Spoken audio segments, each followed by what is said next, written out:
Baik ya, Assalamualaikum warahmatullahi wabarakatuh. Jadi hari ini kita akan belajar bagaimana cara kita nak selesaikan gabungan pecahan ini. Jika anda lihat soalan ini, 3/3/5 tolak 1/4 tambah 3. Jadi kita nampak dia adalah nombor bercampur yang ini. Okey. Jadi macam mana kita nak buat? Yang pertama sekali kita tukarkan dia kepada pecahan tak wajar. Jadi macam mana kita nak tukarkan? 3 mesti kita darabkan dengan 5, jadi 15 tambah yang atas ni. Ya, tengok 3 darab dengan 5, 3 darab dengan 5 tambahkan dengan yang atas ni jadi 18. 3 darab 5, 15 tambah atas 3 jadi 18 per dengan 5. Tolakkan dengan saya tulis besar-besar ni supaya senang kita lihat ni. 1/4 tambah 3. 3 ni per 1 sebenarnya sebab dia nombor bulat jadi dia per 1. Jadi kita perlu samakan pembawah dia. Okey, macam mana kita nak samakan pembawah dia? Oleh kerana dia operasi tambah dengan tolak mesti kena samakan pembawah baru kita boleh buat operasinya ya. Jadi kita kena cari angka sepunya terkecil untuk setiap satu ni. Okey, setiap satu nombor. Jadi kita darabkan 5 darab 1 dapat 5, 5 darab 2 10, 5 darab 3 15, 5 darab 4 kita dapat 20. Okey. Untuk 4 pula 4 darab 1 4, 4 darab 2 8, 4 darab 3 12, 4 darab 4, 16, 4 darab 5, 20. Okey, kalau kita lihat ini dah sama. 20 ni pun dah sama. Untuk 4 pun dah sama 20.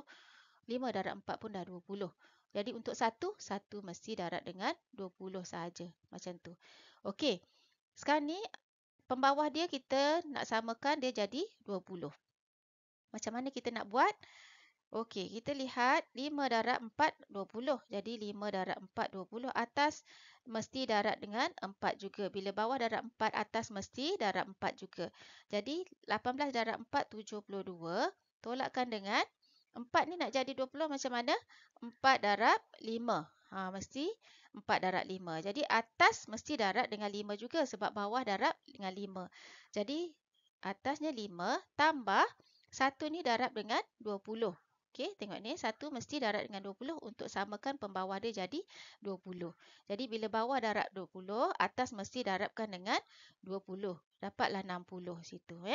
Jadi sekarang ni, okey, 72 tolak 5 tambah 60. 72 tolak 5, 67 tambah dengan 60 per 20. Lihat kita dah boleh selesaikan. Jadi 67 tambah 60 per dengan 20. Okey, kita dapat 127 per 20. Okey. Untuk jawapan akhir, kita perlu tukarkan jawapan yang kita dapat ni kepada pecahan nombor bercampur. Jadi macam mana cara kita nak tukarkan? 127 per 20 adalah sama dengan 127 bahagi dengan 20. Jadi, bila kita nak bahagi, kita buat operasi bahagi seperti biasa. Jadi, 127. 20 darab dengan berapa dapat 127 ataupun yang dekat-dekat dengan 127.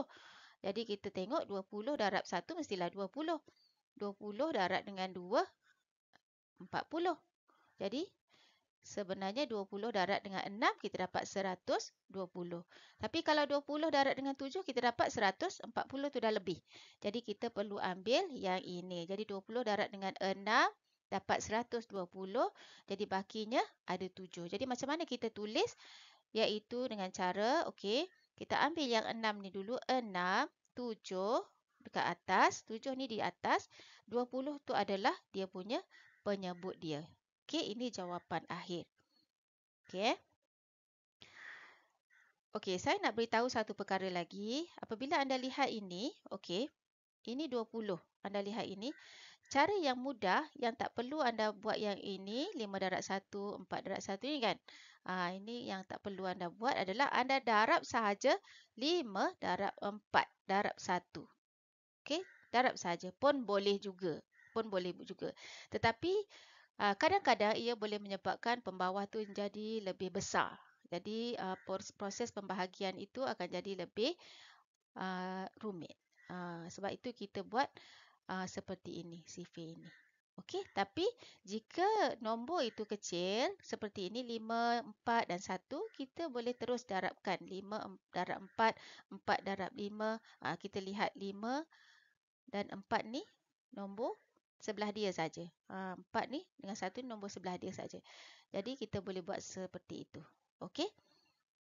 Sekian, terima kasih.